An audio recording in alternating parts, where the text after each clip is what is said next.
নমস্কার বন্ধুরা, এই গরমের দিনে জ্যান্ত মাছের ঝোলের রেসিপি নিয়ে আমি আবারও চলে এসেছি তোমাদের কাছে। পটল আলু সজনে ডাঁটা দিয়ে জ্যান্ত মাছের ঝোলের রেসিপি। রুই মাছ 2 কেজির মতো আছে। এর থেকে কিছুটা মাছ নেব, ভালো করে ধুয়ে পরিষ্কার করে নিয়েছি। লবণ হলুদ মিশিয়ে মাছগুলো আধ ঘন্টার মতো রেখেছিলাম। কড়াইতে সরষের তেল গরম করে মাছগুলো ভেজে নেব। শুভ নববর্ষের প্রীতি শুভেচ্ছা ও অনেক অনেক ভালোবাসা বাঙালির গৃহকথার তরফ থেকে। পুরো ভিডিওটি দেখার জন্য অনুরোধ রইল। মাছগুলো সব ভাজা হয়ে গেছে, মুড়োগুলো ভেজে নেব।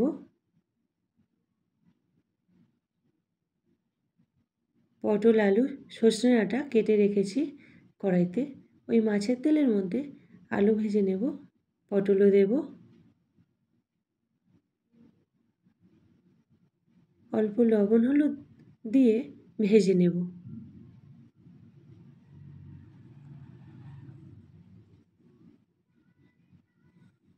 কিছুটা ভেজে নিয়ে সজনে ডাঁটাগুলো দিয়ে দিলাম। সবজি ভাজা হয়ে গেছে, তুলে নিলাম। পেঁয়াজ কুচি, টমেটো কুচি, ধনেপাতা কুচি, কাঁচা লঙ্কা। কড়াইতে জিরে ফোড়ন দিয়ে পেঁয়াজ কুচিটা কিছুক্ষণ ভেজে নিয়ে টমেটো কুচি দিলাম, কাঁচা লঙ্কা দিলাম, আদা জিরে বেটে রেখেছি দেব,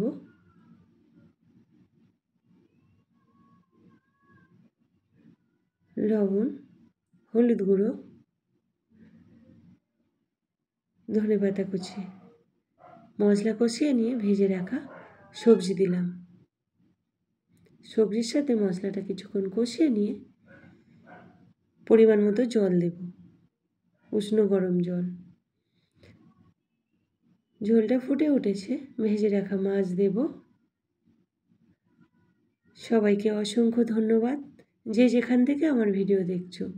আমার ভিডিও যদি তোমাদের ভালো লেগে থাকে, লাইক কমেন্ট শেয়ার করে দেবে। এই জ্যান্ত মাছের ঝোলের রেসিপিটি কেমন হয়েছে কমেন্টে সবাই জানাবে।